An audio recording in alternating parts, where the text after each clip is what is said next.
Olá, como é bom estarmos de novo aqui para estudarmos o grande conflito que é esse nosso guia de estudos, não é verdade?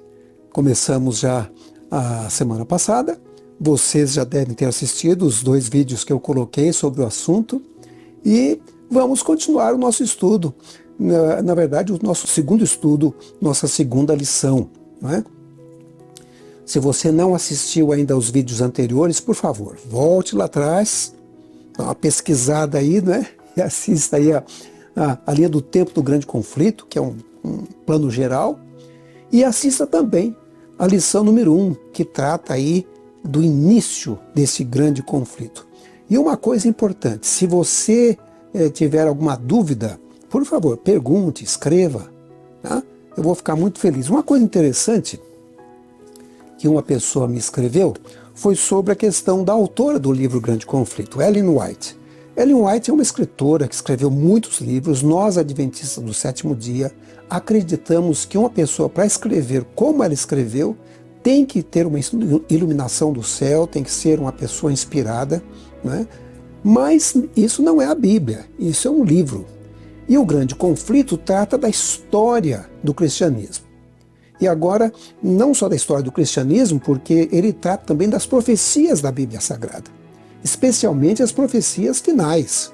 Nós vamos falar aí sobre a volta de Jesus, as profecias da volta de Jesus, vamos falar sobre as profecias de Daniel, vamos falar sobre o milênio que tem no Apocalipse, sobre a nova terra. Então, o livro do Apocalipse, o livro de Daniel estão contidos aqui também, embora essa não seja a Bíblia, e nem substitui a Bíblia. É um livro. Mas veja bem, alguém escreveu assim, ela plagiou. Eu quero dizer a esses amigos que às vezes pensam isso, quando uma pessoa escreve um livro como esse, que é um livro que trata da história, você vai buscar fontes históricas, porque você não viveu naquela época. A gente sabe muita coisa que aconteceu na época de Jerusalém, na destruição de Jerusalém, que vai ser o tema do nosso estudo hoje, porque um sujeito chamado Flávio Joséfos escreveu e deixou lá as suas crônicas, os seus escritos, né? E a gente busca lá para falar para as pessoas. Existe muita coisa que não está na Bíblia e a gente tem que buscar na história o cumprimento profético ou o que aconteceu. E aqueles críticos de Ellen White às vezes trazem alguma crítica. Existe inclusive um livro que responde a essas críticas. É um livro bem volumoso chamado Ellen White e seus críticos. É um livro que está disponível pela Casa Publicadora Brasileira. Aqueles que têm dúvida, que gostam de aprender mais, quer saber os porquês, né, disso e daquilo, eu recomendo o livro, né? E assim seguimos avante. Ela era uma defensora desse livro aqui, a Bíblia Sagrada. Esse sim é a palavra de Deus. Esse é um livro histórico, um livro escrito por uma pessoa sobre as profecias da Bíblia Sagrada e sobre a história do cristianismo. E esse aqui é um guia de estudo, tá bom? É um guia de estudo que nos ajuda a compreender a história do cristianismo, como chegamos até aqui, de onde surgiu o grande conflito, por que estamos vivendo nesse sofrimento, essas dificuldades, o que vai acontecer depois, mas apoiado na Bíblia Sagrada, tá bom? Bom, no programa passado, nós vimos como o grande conflito começou, né? Nós estudamos especialmente ali Apocalipse 12, Isaías, Ezequiel, que mostram como esse anjo lá no céu se rebelou contra Deus, 1/3 dos anjos foram expulsos, e esses anjos acabaram vindo para a terra com o consentimento dos nossos primeiros pais, Adão e Eva, né? É por isso que o nosso estudo está baseado na Bíblia Sagrada, não é? Mas, obviamente, está baseado também lá nos capítulos que falamos na semana passada do livro O Grande Conflito, tá bom? Vamos então comparando uma coisa com outra. Outra coisa que eu falei, algumas pessoas ficaram assim preocupadas. Existem diversas versões do Grande Conflito, essa versão não presta, essa é boa, essa é ruim. Não, cada uma tem a sua função. Eu apenas recomendei, se você tem um livro mais antigo e você entende bem aquela língua, aquela linguagem mais antiga, pegue aquele e leia.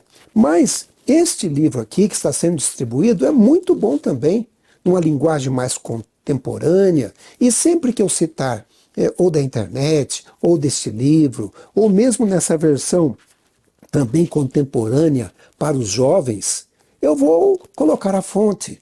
Porque, na verdade, muda a linguagem, a não ser que o livro seja condensado. O livro condensado nada mais é do que um resumo, para ficar um pouco mais, um pouco menor, mais barato, para entregar para uma pessoa, para outra. Não é o caso desse aqui. Esse aqui nós temos apenas uma linguagem mais contemporânea, uma linguagem mais atual. Mas aí estão as várias versões do grande conflito que nós vamos usar, tá bom? Inclusive, no passado, esse livro se chamava O Conflito dos Séculos. E existem algumas pessoas que traduziram o livro dando o nome original, A Grande Controvérsia. Não tem problema, é o mesmo livro, é o mesmo conteúdo, né? Mas antes do nosso estudo de hoje, de iniciarmos o estudo de hoje, nós vamos fazer uma oração e pedir a sabedoria do céu, a sabedoria vinda de Deus. Vamos orar. Querido Pai Celestial, louvamos o Teu nome pela vida e pela liberdade que temos de estudar a Tua Palavra. Te agradecemos pela inspiração dos profetas que falaram inspirados pelo Espírito Santo. Divino Espírito Santo, nos dê sabedoria para compreendermos o estudo de hoje. Te peço em nome de Jesus. Amém. Como eu disse, a semana passada, nós vimos como esse conflito se originou no céu, como ele veio para a terra e como surgiu então esse sofrimento aqui na terra. Estava baseado nos capítulos 29 e 30 deste livro, O Grande Conflito. Mas agora nós vamos entrar no início. Hoje vamos estudar o capítulo número 1 e o capítulo número 2, tá bom? E também a introdução, tá bom? Eu acho que é importante falar da introdução. Existe ali algo que é fundamental para o nosso estudo de hoje, tá bom? Bom, falando da introdução, no livro Grande Conflito tem esse nome mesmo, Introdução. Mas nesse aqui, no livro Grande Conflito que está sendo distribuído, o título é O Futuro. E no livro Os Resgatados, Levantando o Véu do Futuro. Mas, na verdade, nós temos ali a introdução.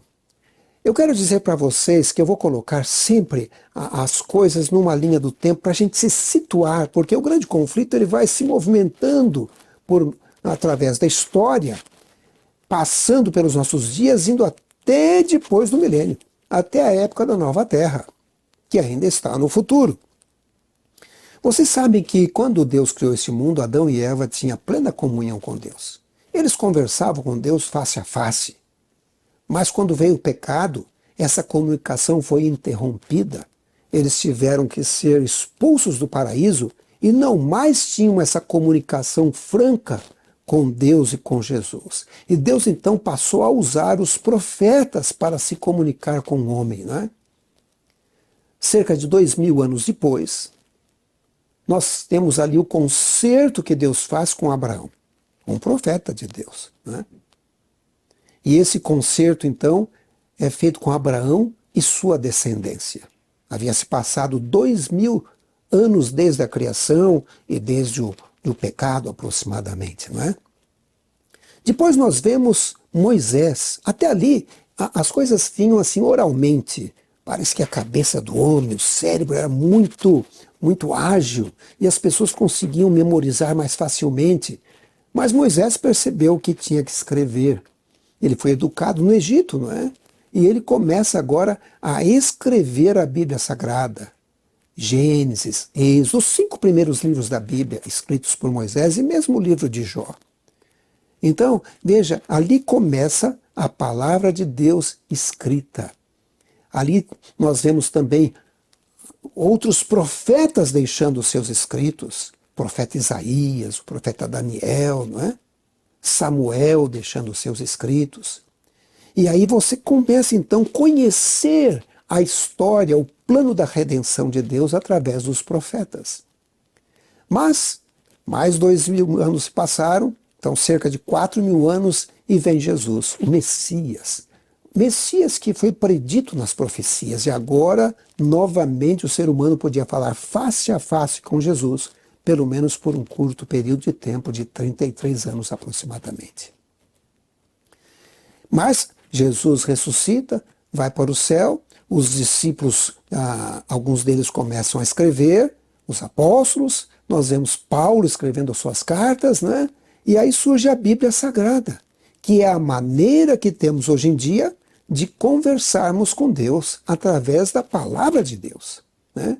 Homens santos de Deus, diz a Bíblia Sagrada, falaram movidos pelo Espírito Santo.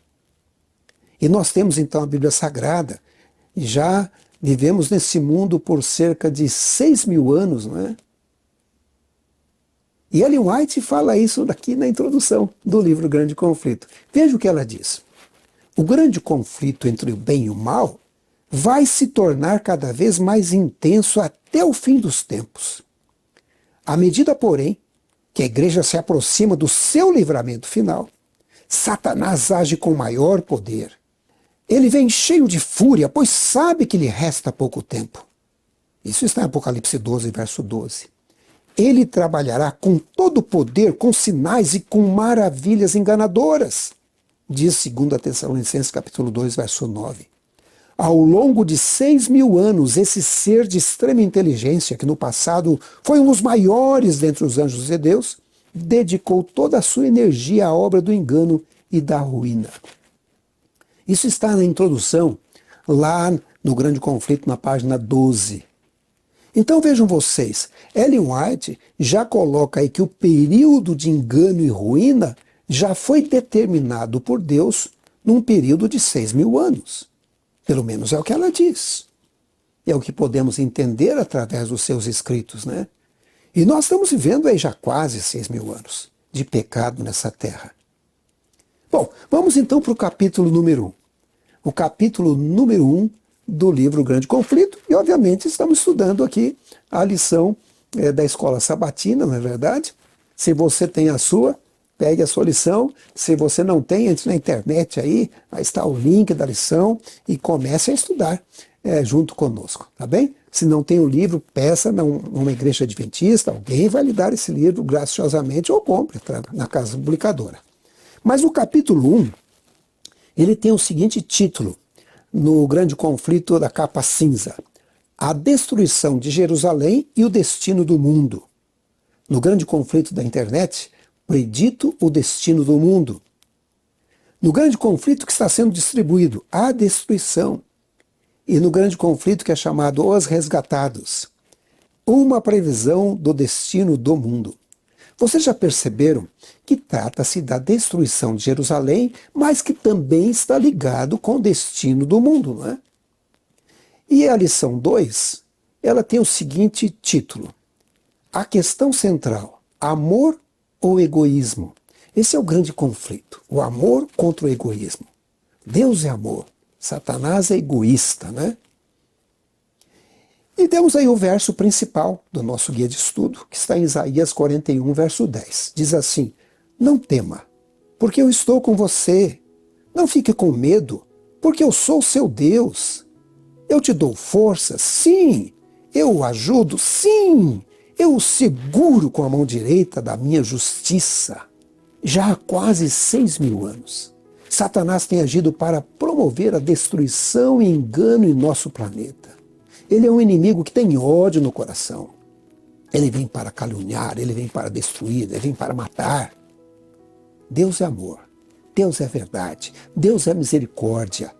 Deus é aquele que chega e diz assim para você: não fique com medo, eu estou aqui para ajudar você.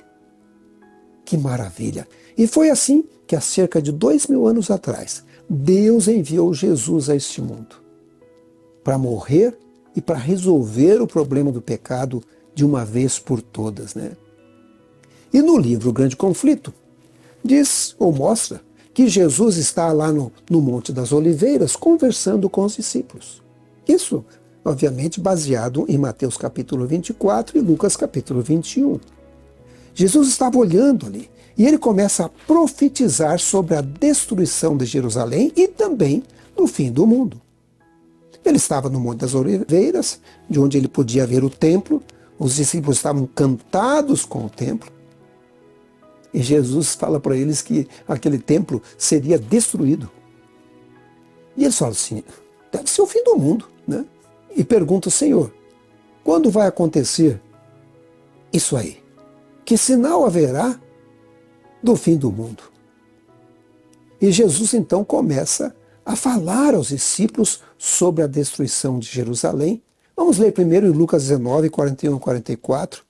Olha o que diz ali. E quando ia chegando, vendo a cidade, chorou sobre ela, dizendo: Ah, se tu conhecesses também, ao menos nesse teu dia, oh, que a tua paz pertence. Mas isso está encoberto aos teus olhos.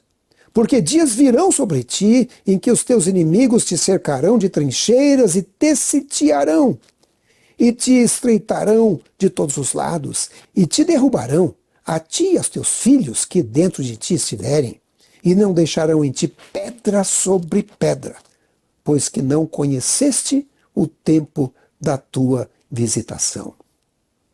Então, no local ali onde Jesus estava, hoje existe uma capelinha ali chamada Dominus Flevit. Jesus chorou. E se você visita o local do templo, o Muro das Lamentações, ali próximo estão as ruínas do templo. Você vai ver as pedras que foram derrubadas por ocasião da destruição de Jerusalém pelos romanos, né? Na verdade, são marcas do inimigo de Deus, não os romanos. Satanás e seus anjos, que instigaram aqueles soldados a destruírem o templo de Deus e hoje colocaram ali uma mesquita muçulmana no local onde ficava o templo de Deus. Onde quando Salomão construiu o templo, Deus se manifestou. Isso é uma blasfêmia, né? É uma blasfêmia, mas Satanás usa assim, age dessa maneira mesmo. É o poder destruidor que permanece ativo até os dias de hoje, né? Então, colocando aí na nossa linha do tempo do grande conflito, o capítulo 1 vai tratar justamente da destruição de Jerusalém, que aconteceu no ano 70 da nossa era, 70 depois de Cristo, né? E é importante estudar sobre esse assunto, a destruição de Jerusalém, porque serve de alerta para nós que estamos vivendo nos últimos dias. Em breve o nosso planeta vai ser arrasado por pragas. Vai haver uma destruição desse planeta. Sabe, o livro de Daniel, no capítulo 12, diz que vai haver um período de aflição qual nunca houve, né? E finalmente, na volta de Jesus, esse planeta vai ser arrasado pelo resplendor da glória de Jesus e dos seus anjos, né? Notem o que o livro Grande Conflito diz. Cristo viu Jerusalém como um símbolo do mundo endurecido em descrença e rebelião, apressando-se para enfrentar os juízos de Deus.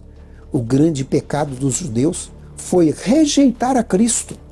O grande pecado do mundo seria rejeitar a lei de Deus, o fundamento de seu governo no céu e na terra.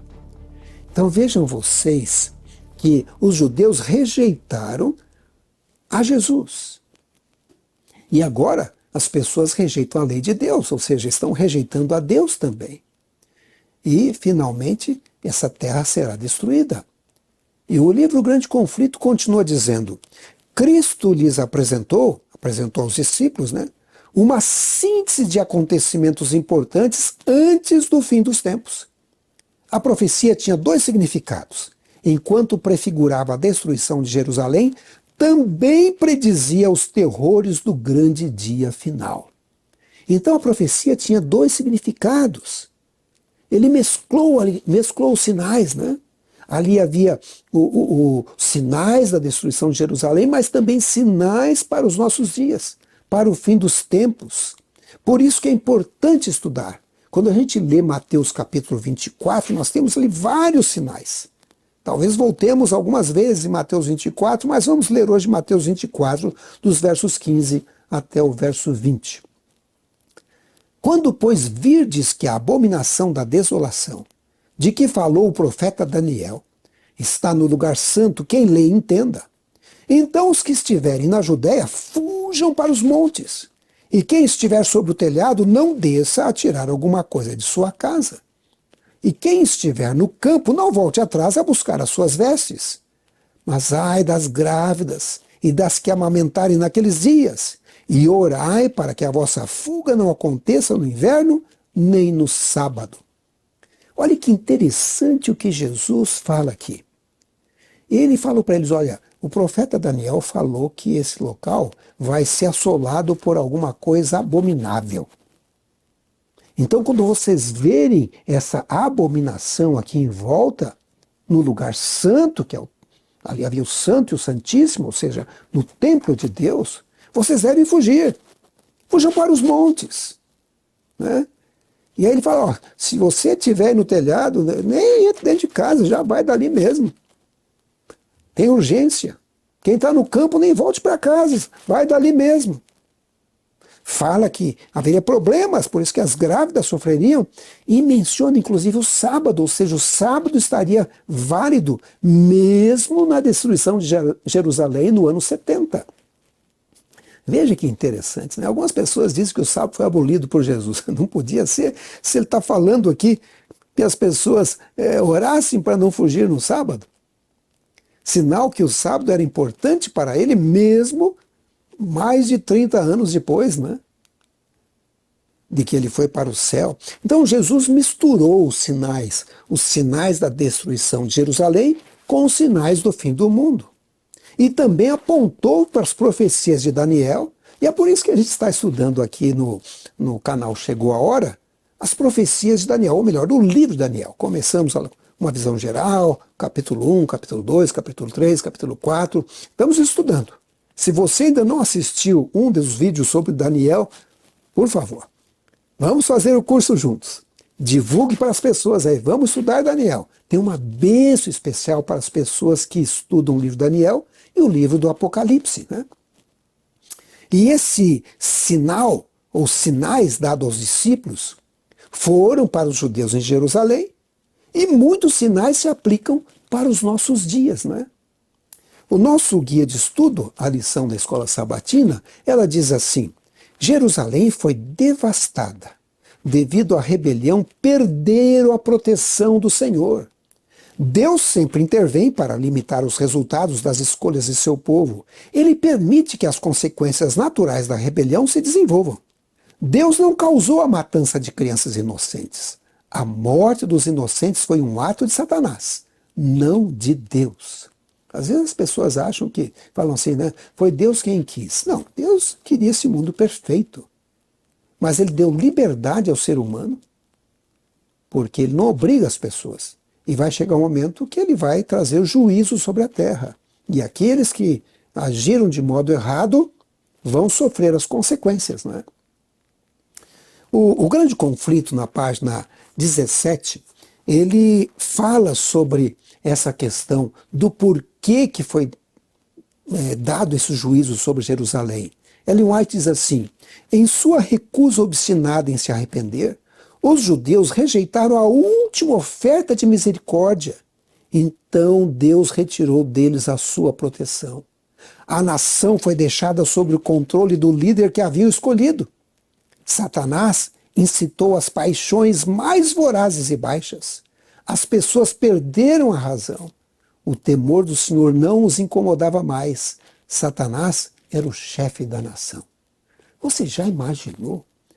O chefe da nação, o chefe de Judá, o chefe de Israel, agora era Satanás. Eles chegaram a matar a Jesus, crucificar a Jesus. E aí Deus retirou a proteção deles. Sabe, eu sou muito grato a Deus pela proteção. Cada dia eu peço para que Ele me proteja e sou grato a Ele porque Ele tem me protegido. Talvez você acha da mesma forma, se não age, devia agir. É Deus que nos protege e nos mantém vivos, não é verdade? Vamos tratar de alguns fatos de Jerusalém que aparece aqui no nosso guia de estudo, especialmente na parte auxiliar. Aqui diz assim: primeiro, Jerusalém foi destruída durante a grande revolta judaica, que ocorreu do ano 66 ao ano 73 da nossa era. Segundo, os dois principais generais enviados para reprimir a revolta foram Vespasiano e seu filho Tito. Ambos, mais tarde, se tornaram imperadores de Roma. Um terceiro ponto a considerar: o cerco de Jerusalém iniciou de forma mais efetiva no ano 70 depois de Cristo. Item número 4. 3 muros protegiam Jerusalém. Os 2 primeiros caíram nos ataques romanos em abril do ano 70 depois de Cristo, e o terceiro foi invadido vários meses depois, no dia 30 de agosto. O templo foi queimado no mesmo dia. Que coisa terrível, né? Veja, isso é história, né? Histórico. E o item 5, mais de 1 milhão de pessoas morreram durante o cerco de Jerusalém e cerca de 100 mil foram levadas cativas. Jerusalém e o templo foram destruídas. Privados de Jerusalém e do templo, o judaísmo sofreu profundas mudanças. O centro da religião judaica não mais estava no templo, nos sacrifícios ou nos sacerdotes, mas na lei. O judaísmo se tornou rabínico. É importante destacar aqui que Jesus deu um sinal, né? Jesus deu um sinal para que os judeus cristãos pudessem se salvar. Olha que coisa interessante que a história conta. No ano 66 depois de Cristo, Céstio Galo, um general romano, ele partiu para a Judéia com 30 mil homens e ele queria restaurar a ordem ali na Judéia e também em Jerusalém, não é? Ali estava acontecendo o que é conhecido na história como a grande revolta judaica. Ele fez um cerco em Jerusalém, esse cerco durou 9 dias, mas depois ele levantou o cerco e decidiu voltar para Roma, né? Os judeus cristãos viram isto o sinal de Jesus. Esse é o abominável da desolação, a gente tem que sair daqui. 9 dias depois eles saem e falam, é o sinal, vamos sair. E os judeus cristãos agora fogem para Pela, na Pérea, do outro lado do Jordão. E olha que interessante o que Ellen White comenta no livro Grande Conflito. Nenhum cristão morreu na destruição de Jerusalém. Depois que os romanos cercaram a cidade, abandonaram o cerco inesperadamente. O general romano retirou suas forças sem nenhum motivo aparente. Os cristãos que aguardavam reconheceram o sinal prometido, conforme Lucas 21, 20 e 21. Deus governou os acontecimentos de tal maneira que nem os judeus, nem os romanos poderiam impedir a fuga dos cristãos. Deus então preservou os cristãos. Olha aqui o que ela diz: nenhum cristão morreu na destruição de Jerusalém, porque reconheceram o sinal que Jesus havia dado. Nós também não precisamos morrer se reconhecermos os sinais que estão em Mateus 24 e Lucas 21, sinais para os nossos dias. Se conhecermos as profecias de Daniel, as profecias do Apocalipse, podemos evitar muitos dissabores, muitos problemas. Os cristãos foram preservados por Deus naquela época e serão preservados por Deus na nossa época, no tempo do fim. A Bíblia fala do cuidado de Deus com seus filhos, não é? No Salmo 46, verso 1, diz assim: Deus é nosso refúgio e fortaleza, socorro bem presente na angústia. Deus é nosso socorro, nossa fortaleza. Ele está presente na nossa angústia, nas dificuldades, na perseguição. Isaías 41:10, que já falamos dele aqui, né? Não tema porque eu estou com você. Não fique com medo, porque eu sou o seu Deus. Eu lhe dou forças. Eu o ajudo, sim. Eu seguro com a mão direita da minha justiça. Sabe, Ellen White falando sobre essa destruição de Jerusalém, ela adverte-nos o seguinte: a destruição de Jerusalém é uma solene advertência. A profecia do Salvador concernente aos juízos sobre Jerusalém terá outro cumprimento. No destino da cidade escolhida, podemos enxergar a ruína de um mundo que tem rejeitado a misericórdia divina e pisoteado sua lei. Quando o Espírito de Deus, que refreia o mal, for completamente retirado, sem conter a explosão das paixões humanas e a ira satânica, o mundo verá as consequências do domínio de Satanás como nunca antes. E a gente já tem visto como a violência tem aumentado, guerras por todo lado, sem razão, sem motivo. Você vê um país enorme, o maior país do mundo, em guerra com um país pequeno.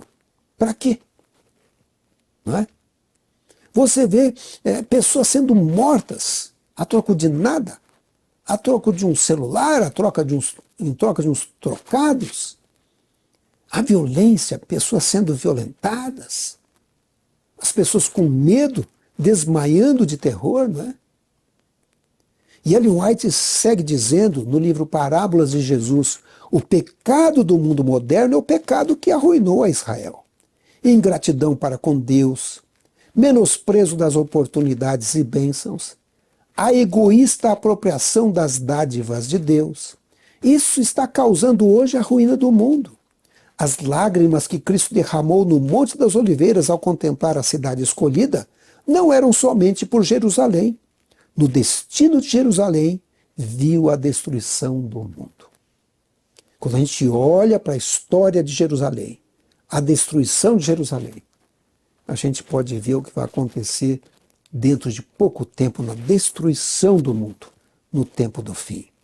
E ela segue dizendo, no livro O Maior Discurso de Cristo, a ruína de Jerusalém era um símbolo da devastação final que assolará o mundo.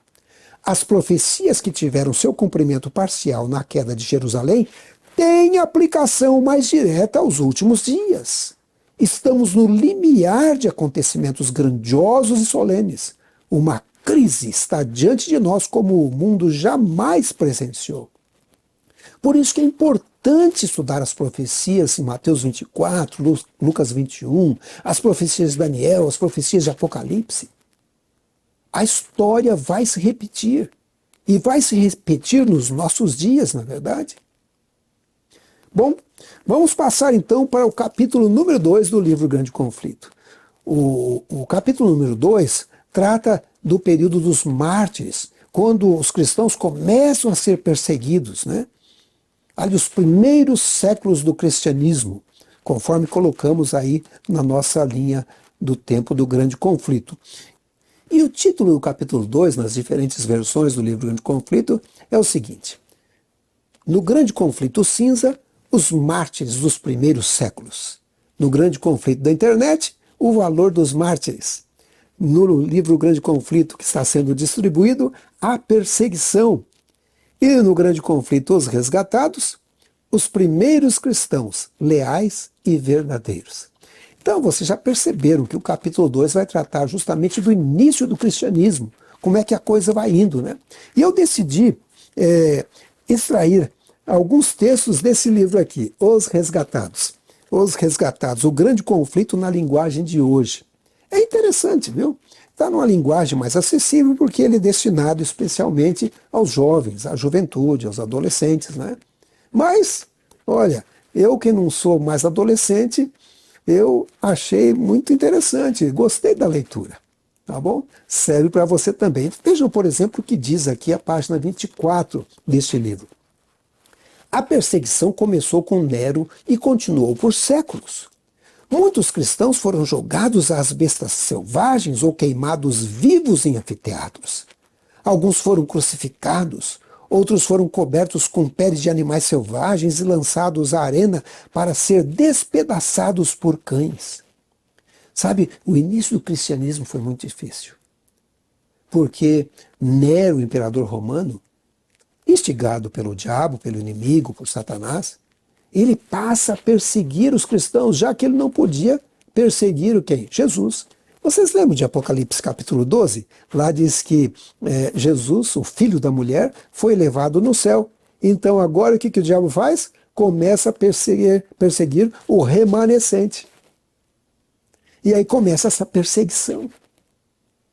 Através de Nero, através do poder romano, que inclusive lá nas profecias de Daniel aparece como um animal terrível, espantoso, né?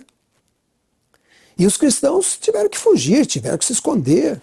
Muitos passaram a viver em locais remotos, né? Se reuniam dentro de cavernas. Mas é interessante que o número de cristãos não diminuía. Muito pelo contrário, aumentava. Aqui no livro Os Resgatados, na página 25, que é o Grande Conflito na linguagem de hoje, diz assim: os esforços de Satanás para destruir a igreja de Cristo usando violência foram em vão. Ele podia até matar os obreiros de Deus, mas o evangelho continuava a se espalhar e seus seguidores aumentavam. Certo cristão disse: quanto mais nos ceifam, mais crescemos em número, o sangue dos cristãos é semente. Então, em vez de diminuir, aumentava. Eu perguntei outro dia para alguns amigos que estão na Ucrânia, e eles disseram que mesmo na guerra as pessoas têm sido batizadas. Pessoas têm procurado a Deus, pessoas têm aceitado Jesus na dificuldade, na perseguição. E uma coisa interessante, eles passaram a viver em comunidade, repartindo o que tinham com os outros. Passaram a viver o evangelho. Eles adotaram o amor altruísta, né? O nosso guia de estudos, aqui a lição da Escola Sabatina sobre o grande conflito, ela diz, ou menciona duas pandemias. Duas pandemias. E como é que os cristãos reagiram a essas pandemias? Ali diz o seguinte: uma das maiores revelações do amor de Deus aconteceu quando duas pandemias, a peste antonina, que ocorreu lá pelo ano 160 depois de Cristo, e a peste cipriano, que aconteceu 100 anos depois, devastaram o mundo. O ministério altruísta dos cristãos causou enorme impacto. Milhões de pessoas no Império Romano se tornaram crentes durante essas pandemias. O cuidado dos doentes e moribundos provocaram admiração por esses crentes e pelo Cristo que representavam. Olha que interessante, o amor altruísta, ajudando, o amor ao próximo, como Jesus havia ensinado, né? Isso foi trazendo gente para o lado do cristianismo. E quando Satanás percebeu que não estava dando certo a estratégia dele, ele decidiu mudar de estratégia. Então ele trouxe para a igreja de Cristo alguns pagãos. E esses pagãos que vieram começaram a trazer as práticas pagãs para dentro da igreja. Essas pessoas eram adoradoras de ídolos e elas começaram a se unir à igreja cristã e trouxeram os ídolos para dentro da igreja. Mudaram o nome, né? Era lá um deus grego, um deus romano. E aí começaram a dar um nome diferente, começaram a usar as práticas do paganismo. E com o passar do tempo, a maioria dos cristãos começaram a baixar os padrões do cristianismo, deixar de agir como Jesus havia dito que eles deveriam agir. Começaram a agir de forma diferente do que diz a palavra de Deus, do que diz a Bíblia Sagrada, né? Olha, Ellen White fala sobre isso no Grande Conflito, na página 22. A união entre o cristianismo e o paganismo foi estabelecida. Embora os adoradores de ídolos professassem se unir à igreja, ainda se apegavam à idolatria. Simplesmente mudaram os objetos de sua adoração para imagens de Jesus e até mesmo de Maria e dos santos. Doutrinas falsas, ritos supersticiosos e cerimônias idólatras passaram a fazer parte da fé e a adoração da igreja. A religião cristã se corrompeu e a igreja perdeu sua pureza e seu poder. Claro que Deus guardou um pequeno remanescente, né? Esse remanescente que era a descendência da mulher de Apocalipse 12, foi perseguido, né? Eles não se deixaram enganar, não, continuaram fiéis aos ensinamentos de Cristo. Nós vamos falar sobre isso no próximo estudo, quando estudarmos o capítulo 3 do livro Grande Conflito. Mas hoje, a maior parte do mundo está do lado de Satanás. Já imaginou isso? E essa influência é sentida até mesmo dentro da igreja remanescente, a igreja dos últimos dias. A gente vê a influência aqui dentro, né? Quantos membros tentam trazer ou trazem fogo estranho para dentro da igreja, né? Um jeito meio diferente de cantar, um jeito meio diferente de se vestir, um jeito meio diferente de comer, um jeito meio diferente de guardar o sábado, um jeito meio diferente. Ou seja, um jeito diferente daquele que a Bíblia Sagrada orienta. Infelizmente, as igrejas estão mundanizadas, satanizadas, secularizadas, né? Com a desculpa de se adaptarem ao pós-modernismo, né? Que tem que respeitar isso, respeitar aquilo, esse tipo de de estilo de vida tem que ser respeitado. Mas como você vai respeitar o pecado? Como é que você vai respeitar uma coisa que está frontalmente do lado do diabo? Como você vai respeitar uma igreja que é dominada pelo dragão, por Satanás? E aí as práticas de culto pagãs passaram a influenciar também o remanescente. Com essa desculpa de que temos de atrair e não ofender aos de fora. Aí começam a adotar modos de adorar, no mínimo questionável, né? E a pureza do cristianismo vai se perdendo mais e mais. Sabe, é por isso que não tem perseguição. Porque a maioria já se conformou com o mundanismo, não tem muita diferença. Então Satanás está tranquilo, né? A maioria está lá em cima do muro, e ele diz, o muro é meu. Pode ficar em cima do muro que eu não vou sentir nenhum problema. Ellen White segue dizendo no livro Grande Conflito, na página 24. Paulo declara, todos os que desejam viver piedosamente em Cristo Jesus serão perseguidos. Isso está em 2 Timóteo, capítulo 3, verso 12. Então, por que a perseguição parece estar adormecida?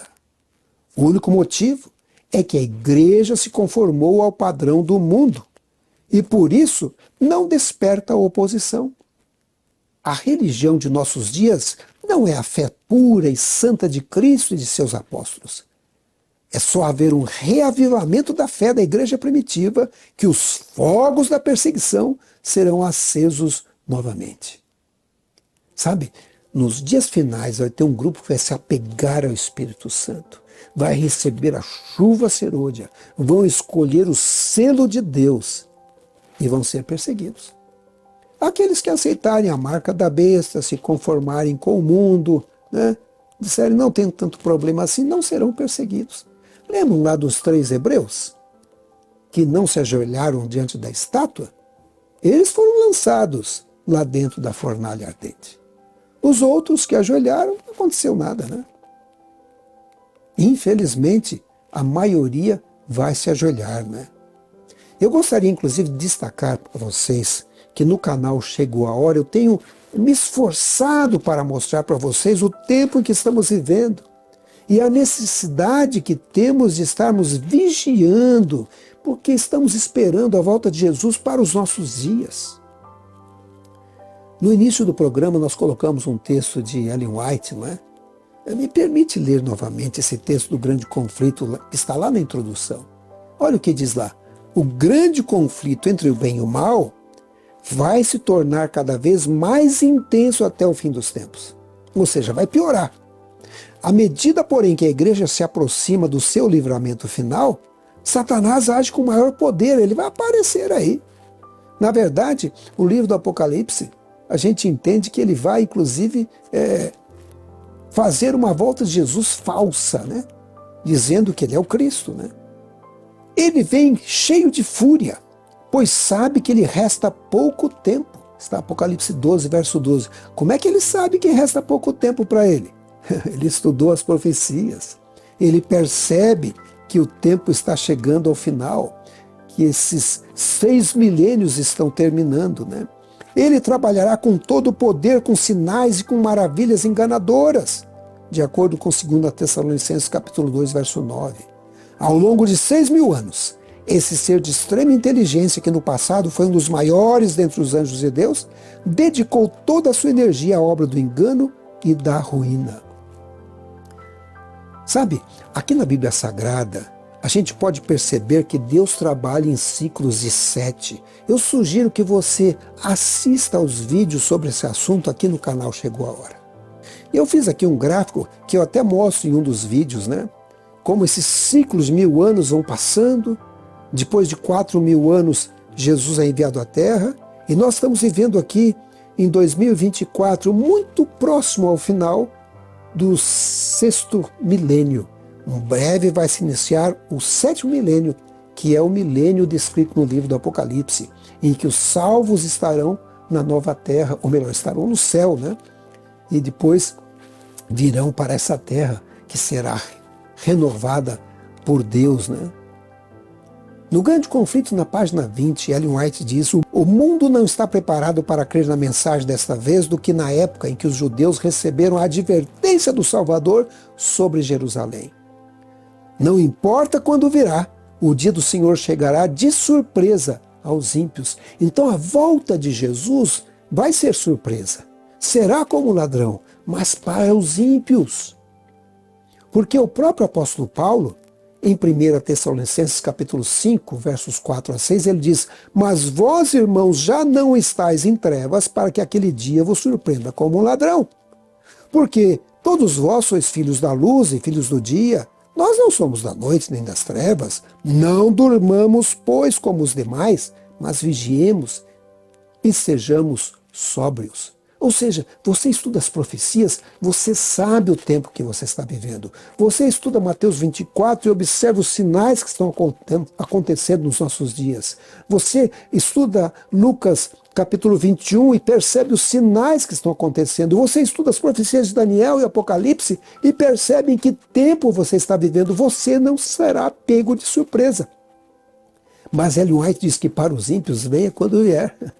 A volta de Cristo vai ser surpresa para eles. Vão ser apanhados de surpresa. Portanto, este é o momento de nos apegarmos a Deus, pedirmos a santificação, pedirmos a unção especial do Espírito Santo, pedirmos a chuva serôdia para resistirmos nesses últimos dias, né? Nós vamos continuar estudando, vamos continuar orando, vamos estudar as profecias de Daniel. Assista comigo aqui as profecias de Daniel.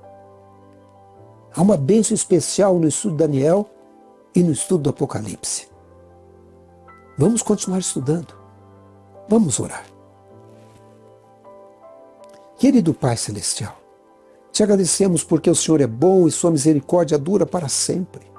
Pedimos a unção com o óleo do Espírito Santo. Que cada pessoa que ora comigo tenha a sabedoria que vem de Deus. Nos guarde do inimigo que vem para nos tentar, nos destruir e que tenta continuamente nos tirar do caminho do bem. Fortaleça os fracos, Senhor, e dê mais força aos fortes. Nos prepare para a sua vinda, que vai ocorrer muito em breve. Te pedimos em nome de Jesus. Amém. Bem, encerramos o nosso estudo de hoje do Grande Conflito, no nosso guia de estudo, né? Mas na próxima semana a gente volta com o capítulo 3. O capítulo 3 do Grande Conflito e mais uma lição. Mais um estudo da lição aqui da Escola Sabatina. É impressionante. Vocês vão ver como Satanás, ele usou uma estratégia diferente e começou a colocar dentro da igreja doutrinas erradas, doutrinas satânicas, práticas satânicas, removendo mandamentos da lei de Deus, tentando remover a Bíblia Sagrada da mão das pessoas. Eu espero que você tenha gostado do vídeo de hoje. E se você gostou, dê aí o seu like. Se você tem alguma coisa contra, dê aí a sua participação, escreva, eu vou tentar responder aí a sua crítica, a sua observação. Se você tem pergunta, faça a sua pergunta também, sabe? Ative aí o sininho das notificações, porque aí o YouTube vai notificar você quando um vídeo novo vai estar aqui postado. E vamos estudar juntos a lição a cada semana, não é verdade? Bom, eu também peço a vocês que divulguem este canal, divulguem essa bênção, compartilhe com outras pessoas. Eu quero aumentar o número de pessoas que assistem conosco aqui, o canal Chegou a Hora. Não só apenas a lição da Escola Sabatina, o Grande Conflito, mas também Daniel. Nós já estamos aí pelo capítulo 4. E se você não estudou nenhum ainda, volte lá no primeiro vídeo e vai estudando os demais, né? E eu gosto de ver os comentários de vocês. Escrevam alguma coisa, dê sugestão. Se tiver dúvida, ponha a dúvida. Eu tenho tentado responder a todos os comentários. E eu tenho vários vídeos aqui sobre os 6.000 anos. Se você falou, puxa vida, de onde ele tirou essa ideia? De onde surgiu os 6.000 anos, né? Assista alguns dos vídeos sobre o assunto aqui no canal Chegou a Hora. Tá bom? Bom, um detalhe. Eu falo também sobre isso nesse livro, o livro Chegou a Hora. Se você quer saber mais a respeito desse livro, Me mande aí um WhatsApp aí e eu posso lhe dizer como adquirir esse livro, porque ele é muito interessante. Ele trata justamente dessa semana milenial e por que que eu acredito que a volta de Jesus é agora, né? Chegou a hora da volta de Jesus, tá bom? Maranata, né? É um motivo para a gente ficar feliz, viu? O próprio livro de Lucas diz: ao começarem a acontecer essas coisas, levantai as vossas cabeças, porque a vossa redenção se aproxima. E o que você diz? Amém, não é? Amém, amém. Por hoje é só. Mas nos vemos novamente no próximo estudo, ou no curso Daniel, ou em algum dos vídeos que temos aqui no canal Chegou a Hora. Até lá. Deus abençoe a vocês.